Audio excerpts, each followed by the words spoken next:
Hello साथियों, welcome. Thumbnail से आप सभी समझ गए होंगे कि आज वीडियो में हम किस बात की चर्चा कर रहे हैं।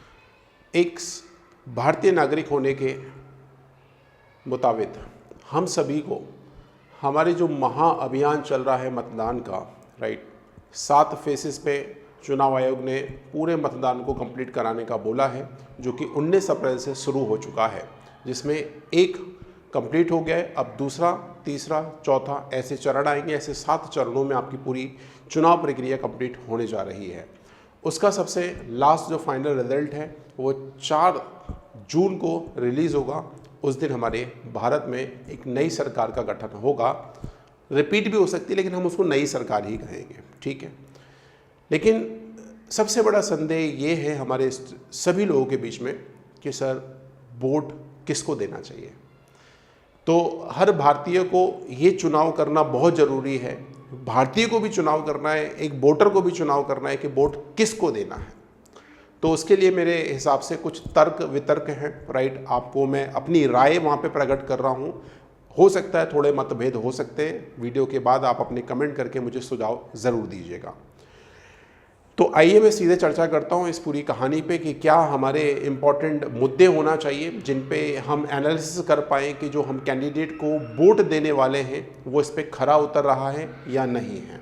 लेकिन एक इम्पॉर्टेंट बात है, ये भारतीय नागरिक का अधिकार है, ये संवैधानिक अधिकार है कि आपको मतदान ज़रूर करना चाहिए। ये बहुत ज़रूरी है। तो आइए कुछ मुद्दों की चर्चा करते हैं जो हमारे हिसाब से ठीक लग रहे हैं, आपके हिसाब से भी मैच कर सकती हैं ये सारी बातें।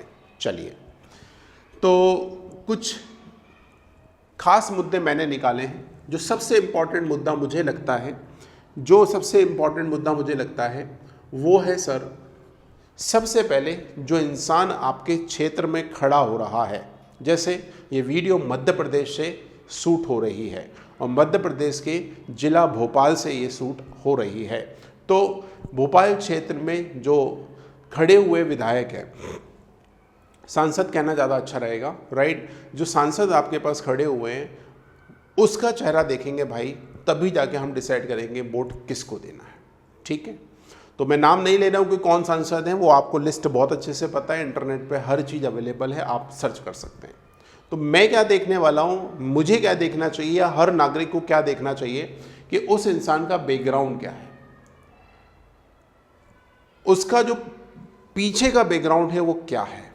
तो सबसे पहला मत आता है कि वो कितना पढ़ा लिखा है वो इंसान, क्योंकि यदि वो पढ़ा लिखा होगा तो आपके क्षेत्र में शिक्षा का प्रचार प्रसार ज़रूर बढ़ाएगा, नई नई स्कूलें खोलने के लिए नए नए प्रावधान लेके आएगा, नई नई स्कीम लेके आएगा, राइट। हायर एजुकेशन के लिए आपको प्रमोट करेगा, आपके क्षेत्र में वो बढ़ावा देगा शिक्षा के लिए, क्योंकि आपको पता है बाबा साहब ने भी कहा है, शिक्षा वह शेरनी का दूध है जो जितना ज़्यादा पिएगा वो उतना ज़्यादा दहाड़ेगा। तो इसलिए पढ़ना बहुत ज़रूरी है। तो शिक्षा यदि एम है उसके माइंड में तो ज़रूर वो शिक्षा को प्रमोट करेगा, यदि वो खुद पढ़ा लिखा है तो। यदि अनपढ़ है तो वो कुछ और ही बातें कर रहा होगा पढ़ाई के अलावा। विज़न अनपढ़ के भी अच्छे होते हैं, लेकिन उनका डायरेक्शन अलग हो सकता है। देखो, ये सारे सुझाव मेरे हैं, ठीक है। आप इस पे सहमति जता सकते हैं कमेंट करके, ठीक है। अगला, उस बंदे का विजन क्या है, कितनी दूरगामी सोच है उस बंदे की, राइट। जो भी मेंबर खड़ा हुआ है आपके इधर से कितना बड़ा सोचता है, राइट। आपको आगे बढ़ाने के लिए आपके एरिया को, आपके क्षेत्र को, क्योंकि मैं पूरे देश की बात नहीं कर रहा हूं अभी फिलहाल, राइट, क्योंकि यही बात हमारे देश पे भी वैसे अप्लाई होती है जब हम ब्रॉड लेवल पे बात करते हैं। जो मैं क्षेत्रीय लेवल पे बात कर रहा हूँ, यही बात हमारी ब्रॉड लेवल पे भी बात होती है। तो क्षेत्रीय लेवल पे हम बात करें तो यदि वो आपके क्षेत्र को बढ़ाने का काम कर रहा है तो वो कहीं ना कहीं देश में भी ऑटोमेटिकली बढ़ावा दिखेगा। यदि हमारे क्षेत्र से, जैसे अभी रिसेंटली यूपीएससी का रिजल्ट आया, राइट, हमारे क्षेत्र से यूपीएससी में एक स्टूडेंट का सिलेक्शन हुआ तो क्षेत्र को बढ़ावा मिला, एक इंस्पायरेशन आया कि यार हमारे यहाँ से यूपीएससी का सिलेक्शन हो रहा है, मतलब हमारे बीच की कैंडिडेट यूपीएससी फाइट करके सिलेक्शन उठा सकती है, तो मैं क्यों नहीं। ये मोटिवेशन कहाँ से आया, जब आपके यहाँ कुछ ऐसा हुआ। तो यही विजन आपके पास उस कैंडिडेट के पास होना चाहिए, वो आपके क्षेत्र को बढ़ाने के लिए दूरगामी सोच रखता हो, सबसे इंपॉर्टेंट। उसके बाद उस पर्सन का ट्रैक रिकॉर्ड क्या है, ये बहुत ज़रूरी है। ये ट्रैक रिकॉर्ड रखना बहुत ज़रूरी है कि वो इंसान पिछले कई सालों से किस स्थिति में काम कर रहा है। वो आपके यहाँ लोगों से मिलने आता है कि नहीं आता है, वो लोगों की समस्याओं को बैठ के सुनता है कि नहीं सुनता, वो इंसान उन समस्याओं के समाधान के लिए आगे बढ़ के काम करता है कि नहीं करता है, क्योंकि वो समाज सेवी की तरह काम करते हैं। आपको पता होना चाहिए, ये सारे जितने भी आपके एरिया में खड़े होते हैं, या मोदी जी भी यदि मान लो यदि अभी सत्ता में हैं तो ये भी एक समाज सेवी का काम कर रहे हैं, हमारे भारत देश को सबसे आगे ले जाने का काम कर रहे हैं, राइट। तो वही काम हम उस क्षेत्र के उस नागरिक से भी चाहते हैं जो आपके इधर से खड़ा हुआ है। उसके बाद करें एनी क्रिमिनल रिकॉर्ड। सबसे इंपॉर्टेंट बात यही है, यदि कोई इंसान चोरी चकारी कर रहा है, उस पर भयंकर क्रिमिनल केस लगे हैं, मर्डर के केस हैं, 420 के केस हैं, तमाम तरह के केस हैं, तो वो आपके क्षेत्र का कभी भला नहीं सोच सकता। उसको अभी भी वही दिख रहा होगा, क्योंकि उसकी पार की नज़र वही है जो रिकॉर्ड में दिख रहा है उसके। तो ये बहुत अच्छे से चेक कर लीजिए, और ये चेक करना कोई बहुत बड़ी बात नहीं है। इंटरनेट पे उस इंसान का नाम डालेंगे तो पूरी जन्म कुंडली सामने आ जाएगी। चुनाव आयोग की साइट्स पे भी बहुत सारी जन्म कुंडलियाँ अवेलेबल हैं, आप उन पे जाके भी देख सकते हैं।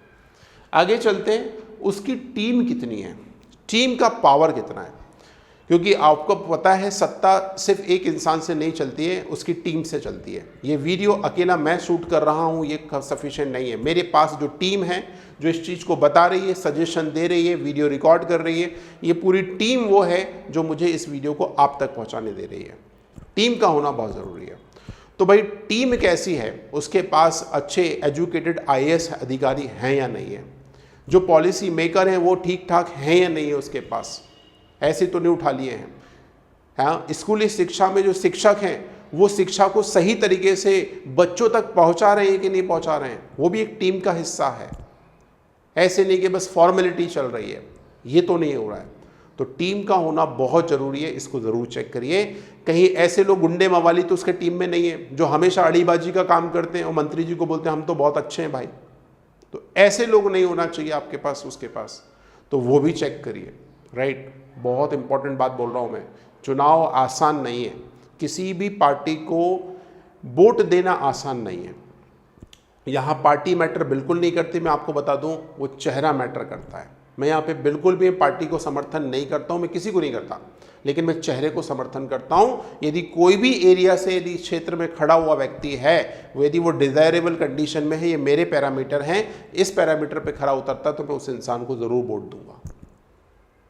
यदि नहीं उतरते हैं तो एक ऑप्शन और है, चुनाव आयोग ने हमें दिया था जब मोदी जी पहली बार सत्ता में आए थे 2014 में। उस समय एक बढ़िया से नोटा नाम का एक शब्द आया था, अवेलेबल है आपके पास, अधिकार हैं आपके पास। आगे चलते हैं। तो ये तो उस इंसान के बारे में हमने बात कर ली, उसका पूरा ट्रैक रिकॉर्ड हमने बैकग्राउंड वाली कैटेगरी में डाल दिया, क्या क्या चीज़ें मुझे लगती हैं जो होना चाहिए। अब आती है ब्रॉड लेवल की बातें जो हमें फ़ायदा पहुंचाने वाली है, जो हमें फ़ायदा पहुंचाने वाली है। अभी तो हमने उस इंसान को जज किया है, अब हमें क्या फ़ायदे मिलते हैं। तो भाई क्या रोजगार के अवसर मुहैया हो रहे हैं आपके। अब सेंटर की थोड़ी सी बात कर लेते हैं, सेंटर से ज़्यादा चीज़ें ये बिलोंग करती हैं, राइट। क्या आपको रोजगार मिल रहा है कि नहीं मिल रहा है। यदि आप पढ़े लिखे B.Ed हैं, PhD हैं, B.Tech हैं, B.Com हैं, कुछ भी हैं, क्या आपको उस डिग्री के मुताबिक, इंपॉर्टेंट बात बोल रहा हूँ, उस डिग्री के मुताबिक आपको नौकरी मिल रही है या नहीं मिल रही है। अभी आपका पता होगा, आपको बेरोजगारी का जो आपके पास इंडेक्स है वो भी अभी रिलीज़ हो गया है, देख लीजिए आप कितना गया है, कितनी गंदी स्थिति है इंडिया की, ठीक है। उसके बाद रोजगार सबसे बड़ा मुद्दा है आज के जीवन में, ये आप सबको पता होना चाहिए। यदि रोजगार नहीं है तो आप कुछ नहीं कर सकते, ठीक है। मोदी जी की सिर्फ फ्री स्कीम जो है वो हर इंसान को फ़ायदा नहीं पहुंचा सकती है, ये बात ध्यान रखिए। वो सबको फ़ायदा नहीं पहुंचाती है फ्री स्कीम जो आपके पास है, जो फ्री में अनाज मिल रहा है, चावल मिल रहा है, ये सारी चीज़, लेकिन ये हर वर्ग को मुहैया नहीं हो रही है। ये कुछ चुनिंदा सेगमेंट के लिए बनाई गई है, ठीक है। रोजगार सबको चाहिए, उस पर बात हो रही है कि नहीं। शिक्षा सबसे इंपॉर्टेंट बात वही है, वही मैंने आपको यहाँ पे बोला इस इंसान के बारे में, कि वो इंसान यदि पढ़ा लिखा होगा तो वह ऐसी शिक्षाओं के क्षेत्र में स्तर बढ़ाने का काम करेगा। नहीं तो वो शिक्षा के बारे में कभी बात ही नहीं करेगा, कभी कोई आईआईएम नहीं खोलेगा, कभी आईआईटी नहीं खोलेगी आपके इंडिया के अंदर, कभी आपके पास अच्छे डॉक्टर्स नहीं निकल के आएंगे आपके इंडिया में, सब फॉरेन से निकलेंगे। महंगाई क्यों बढ़ रही है? वो इसी कारण बढ़ रही है क्योंकि हम हर चीज के लिए इंपोर्ट कर रहे हैं। आगे चलते हैं। उसके बाद बिजली, पानी और यातायात, जो सबसे बड़ी नींव का पत्थर साबित होती है आपके जीवन में। यदि हमें प्रॉपर तरीके से इलेक्ट्रिसिटी मिल रही है तब तो बहुत बड़ी बात है। 24 घंटे इलेक्ट्रिसिटी आ रही है कि नहीं आपके घर, ये इंश्योर कर लीजिए।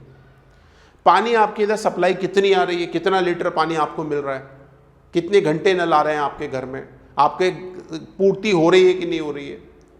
उसके बाद सबसे मेन इंपॉर्टेंट है यातायात, ट्रांसपोर्टेशन कितना अच्छा है आपके एरिया में, ये भी बहुत मैटर करता है। सीएम साहब हैं या फिर मंत्री जी हैं या फिर आपके पास पीएम साहब क्यों ना हो, सबको ये इंश्योर करना चाहिए कि हमारे देश में ट्रांसपोर्टेशन सबसे सुंदर होना चाहिए।